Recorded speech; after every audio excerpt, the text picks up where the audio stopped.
Glenda will now share the kids' chat with us. Good morning, everybody. You know, particularly at this time of the year, we sort of think about the things that we believe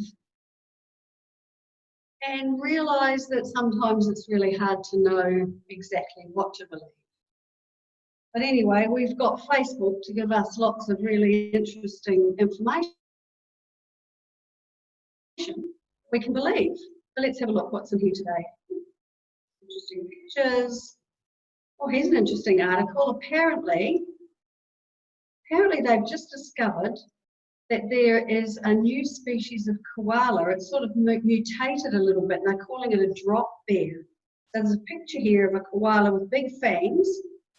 And they drop out of trees onto the heads of people who walk underneath the trees.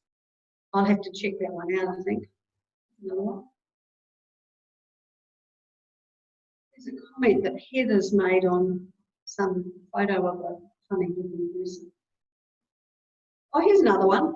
This one says that there's a new variety of octopus as well. It's called a Pacific Northwest tree octopus, and it can live in both the water and on the land. That's an interesting one.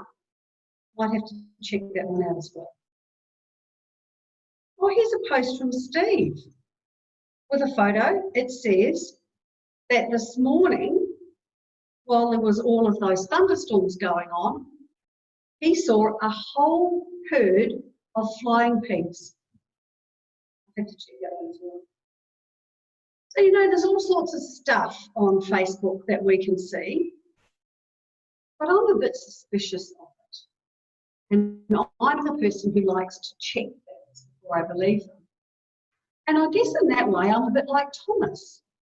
So Thomas was introduced to us this morning in the Gospel, and he was one of Jesus' friends. But he wasn't there when Jesus appeared to his other friends. Now, I can just imagine that when he was back with the disciples, they would have been so excited to tell Thomas that they'd seen Jesus. But Thomas needed evidence. He needed proof. He needed something like Snopes or hoax slayers to find out whether or not it was true. And then, of course, we saw that when Jesus did reappear in the room while Thomas was there, Thomas believed.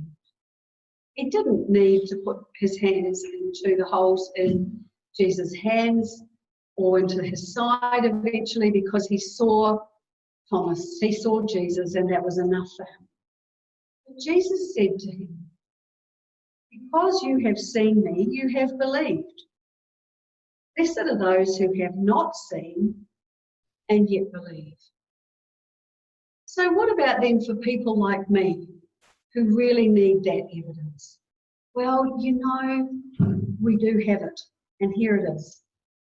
So the Bible is our evidence. This is our reliable source.